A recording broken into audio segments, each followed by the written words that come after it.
video, you're going to see the future.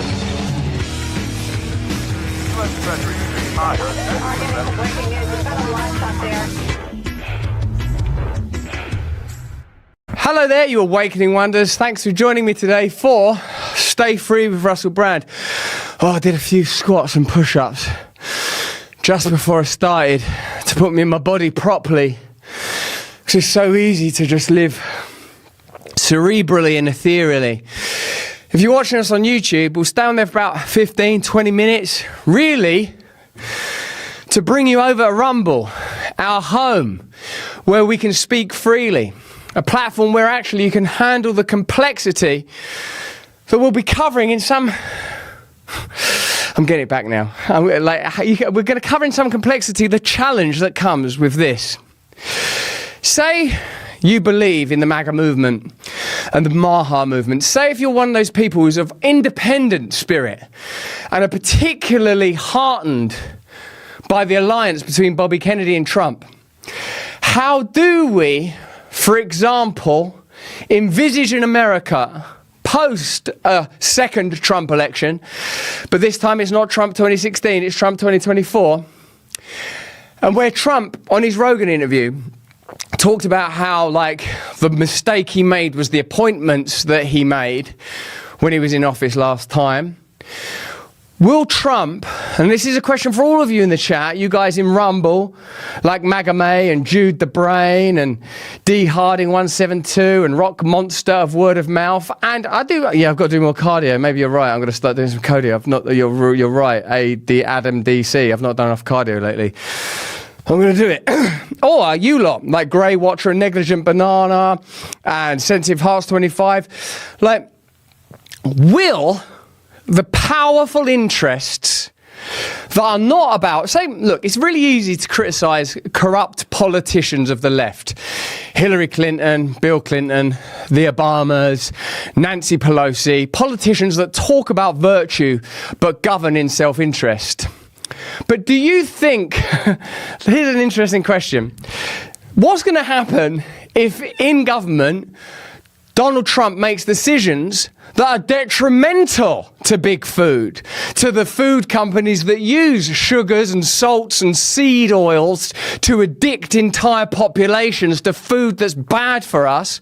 If Bobby Kennedy goes, hey, one way we could control that is by making the use of seed oils regulated, controlled, illegal. That's just one example. Or what if, Bobby Kennedy or comparable influences within the new Trump administration, if Cali Means is going to get a voice, for example. I'm not privy to insider information. I'm just asking questions. If he was to say, the only way that you're going to be able to make America healthy again is if you make legislation that's going to cripple Coca-Cola. Let me know in the comments in the chat if you think Donald Trump is going to do that. Is he going to take on Pfizer? Is there going to be an interrogation into what went down during that pandemic? We all like to go, whoa, Fauci, that guy was not what he claimed to be. Let's have a look at the history of Fauci, and there's no better place to look, I would argue, than Bobby Kennedy's book on the man. But do we think that Pfizer and Moderna and all of the powerful interests in the pharmaceutical world are going to be challenged? Let's get beyond that into the biggest business there is, war. And just so you know my personal position, although who cares, about personal position really, I'm against all war, and I believe in all of the conflicts that are taking place that have the potential, particularly to become global, were they to escalate: Ukraine, Russia, Israel, Palestine, and what appears to be developing in the South China Seas between your country, the United States, and China around Taiwan, and perhaps more locally and particularly semiconductors. I would say that the heft of the United States and the alliances that the United States have on the basis of that power ought be deployed in order to bring about immediately diplomatic solutions. That would be sort of my position. But is that a position that you share, or do you think there are some instances where you want US interventionism? And if that is your position, do you think that Trump, and are we assuming that Trump's going to win in November the 5th, or do you think that old Dominion voting machines might have something to say? Did you see that meme with Kamala Harris, like Princess Leia? Help me, Dominion machines, you're my only hope. Do you think that there's a possibility that something scandalous could happen between now and the 5th of November, which for British people is Bonfire Night, Guy Fawkes Night, where there was a moment of revolution that went awry about 150, 200 years ago, 300, I don't know, I'm not very good with maths or history or really any subjects at all. That's why you shouldn't take my opinions too seriously, because they are just spontaneous reactions to external stimuli. So I guess the big question is, are there embedded corporate and globalist interests that are so powerful and deep that even the President of the United States can't impact them? If you want a recent example of that, it's Joe Biden saying, we beat Big Pharma this year. And what he was referring to was not beating Big Pharma this year. He was referring to limited price caps on a small number of pharmaceutical products. That was being referred to as a victory. Now, Trump is a very different proposition from Biden. I believe much of the loathing and ire directed at Donald Trump is a direct result of the fact that he is an anomaly. He is not an intended candidate. He's not spent his life being groomed for office in the way that someone that Biden or Kamala has been, or even Obama. He is not just the cipher of the system and machine. Let me know in the comments and chat if you agree with that. But does he have, and will he have, in this new incarnation of the MAGA movement, the power to go up against Big Pharma, the power to go up against the military-industrial complex? And at that, what seems to have been an extraordinary rally in Madison Square Gardens last night with so many people we're familiar with on this channel, Tucker Carlson, Dana White, who's coming on the show on Friday, so many names, Bobby Kennedy himself, and of course, members of the Trump family. Do you feel that Raytheon, Lockheed Martin, JP Morgan, Goldman Sachs, Pfizer, NATO, not only big state and bureaucratic agencies like NATO, WHO, etc., but corporate interests, big tech, Alphabet, Amazon, Pfizer. Do you think they're watching that rally? Let me know in the comments and thinking, uh-oh, we're in trouble. This guy's coming for the big corporations. Let me know what you think, because that's what we're going to be covering. Yeah, Tony Hinchcliffe, that was a brilliant bit of stand-up from him. We're going to be covering all of that over the course of the next hour. We'll be with you for about another 10 minutes on YouTube, then we'll be exclusively on Rumble. Then I'm going to invite you to become an Awaken Wonder so you can see our principal new project, Break Bread with Russell Brand, in which we have conversations about Christianity. I spoke this week with Ruslan, a brilliant YouTuber on the subject of Christianity, and here's a brief moment of that now for you. Consider becoming Awaken Wonder. Have a look in the chat right now. It's telling you exactly how you can do that. Yes, I believe that we are made right because of the blood of Jesus, because of accepting him by faith, that it is a gift. It is not something we've done with our own will and our own volition. And then as a byproduct of that, we then continue on in this journey to make sure that we are being consecrated, sanctified, cooperating with the Spirit of God. So that unction we all feel to like, I was short with the kids this morning, or I wasn't very pleasant at the grocery store yesterday. Whatever that thing is, we need to acknowledge that before the Lord and confess those on a regular basis as well.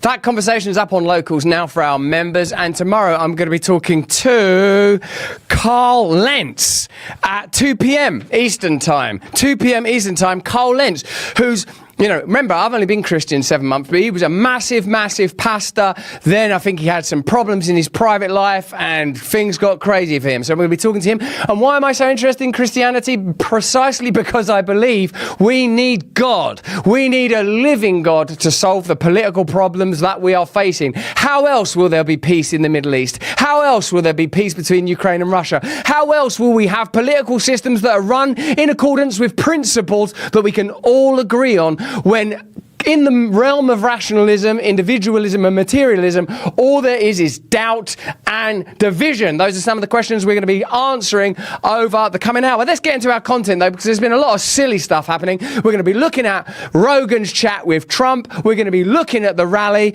We're going to be looking about further funding for Ukraine versus Russia, the unwinnable war. I pray for the people of Ukraine. I pray for the people of Russia that there will be peace. Before we get into all of that, let's have a look at Kamala Harris has doing like, now listen, what's with the accents? Like, I actually thinking about it myself, right? I'm from what you might call a blue-collar British background, Essex. It's the New Jersey of the United Kingdom. So something's right. I'll talk a bit like that, depending on what kind of people I'm around. I might speak a bit more like that, lean into the accent a little bit. Like, say, for example, if I find myself talking to like a working-class geezer from like Essex or East London or wherever, I'll talk a bit more like that. But then, on occasion, I'm quite capable of speaking like this if it's required of me. All of us, perhaps, as your brilliant writer David Foster Wallace observed, speak numerous dialects. What is it that you call African American? Eubonics? Is that word? Eubonics. That's for like sort of black American. We all speak in different accents and dialects according to our conditions. But do any of us lean as ludicrously in voices that echo through the past of America as much as Kamala? Weeping may endure for a night, but joy cometh in the morning. That's pretty crazy, because when those Christians were going, like, I love Jesus, or whatever was happening there, she was like, yeah, I think you're at the wrong rally. Get out of here. Then the next day, she's gone full MLK. Her accent is travelling a significant distance. What kind of carbon footprint has Kamala Harris's accent got? Because 1 minute it's here, and the next minute it's, yo, if you're Christian, get out of here. The path may seem hard, the work may seem heavy, but joy cometh in the morning. Oh, it cometh all right. Would the real Kamala Harris please stand up? Perhaps there is no real Kamala Harris, because there's only the Kamala Harris that the system requires. What the system requires, and by the system I mean the interface between the Democratic Party and institutions that are not altered in electoral cycles, deep state, globalism, what they required, it seems, based on the cultural arguments that they're supporting, is a person of colour, a female, in fact, a woman of colour, who can advocate for positions that will ultimately benefit the continuing power of the state, deep state and globalism, in order to distract us from the fact that those are themselves tyrannical, centralised, authoritarian entities. And in order to do that, first you have to present a superficial case in the cipher that you offer us to vote for. And secondly, the opponent has to be portrayed as a deep, scarlet and satanic entity. That's the way I see it. Let me know in the comments in the chat if you agree with that little bit of analysis. Myself, this is what I believe as a Christian. We are all God's children. All of us are invited to participate. I have no business judging anybody. You are all worthy of love. Forgiveness is available for all of us, and there is no principle more powerful than peace and love between us. For the final commandment was, love one another. That's what he went out on. Let's have a look at this peculiar answer now. Kamala Harris gets, this is just, I suppose, an unexpected answer and a perhaps irrelevant compliment. Have a look at this. What do you say to those people, especially ones who might be concerned that, doing a big closing argument speech at a place like the Ellipse, maybe leaning more into talking about the threat of Trump to democracy and not the threats that you see to the economy?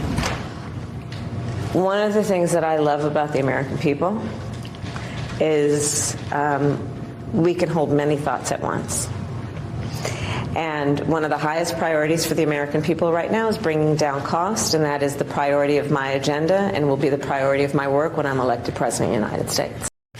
You know, Stephen Hawking, God rest his eternal soul, although I think he was an atheist, he had that, the universe is expanding. He had a sort of voice box that could fire off certain quotes. And I figure because a lot of people asked Stephen Hawking the same question, some of them were preloaded. So he just go, thank you. That was very nice of you. Thank you.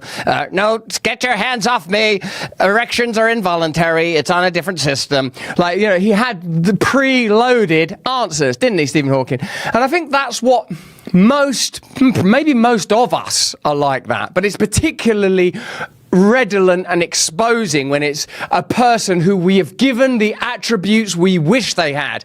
The Democratic Party wish they had a kind of part Obama, part Martin Luther King, the good bits of Hillary Clinton, if we could, I suppose that would be her drive. They wish they had that. They wish they had that. But do they have that? No. So they have granted Kamala Harris these attributes, but really what she has is, like most people are, unless we are awakened, we are on rails. We are waiting to be triggered by external stimuli into any one of a set of responses. Cliches, like the TV show Westworld, like Groundhog Day.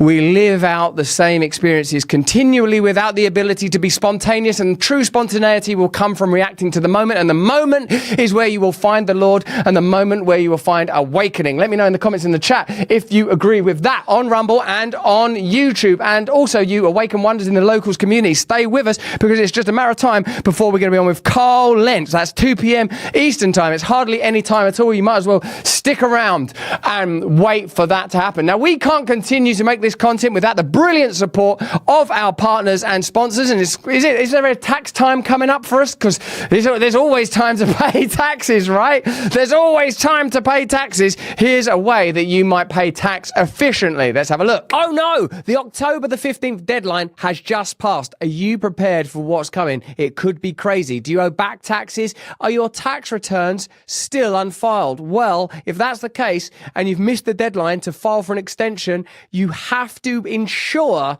that you are ready in the case that the IRS ramp up enforcement. But there's still hope. There is always hope. Tax Network USA has helped taxpayers save over $1 billion in tax debt and has filed over 10,000 tax returns. They specialize in helping people like you reduce their tax burdens. Act now. Visit tnusa.com/brand, or you can call 1-800-958-1000. Obviously, it's only applicable if you're a US citizen, or at least in the US. You can get a free consultation. The experts will walk you through the simple questions that are required to see how much you can save. So take control today. Visit tnusa.com/brand or call 1-800-958-1000. Do it while you still can.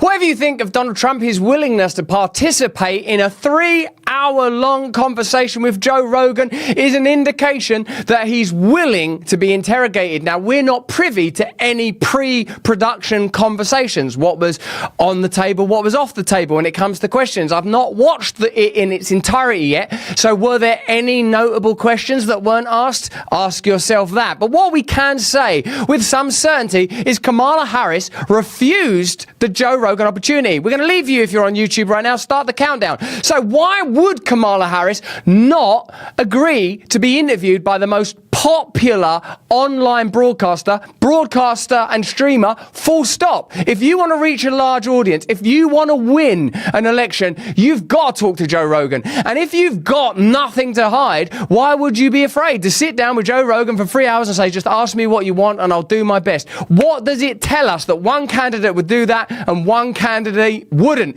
Click the link in the description. We're going to be answering that question and so many more. Let's have a look at the reasons why Kamala Harris might not be down with that kind of stuff. I think Michelle Obama's sticking up for her here. She's putting herself out there fearlessly, facing down even her harshest critics. She's seeking out Republicans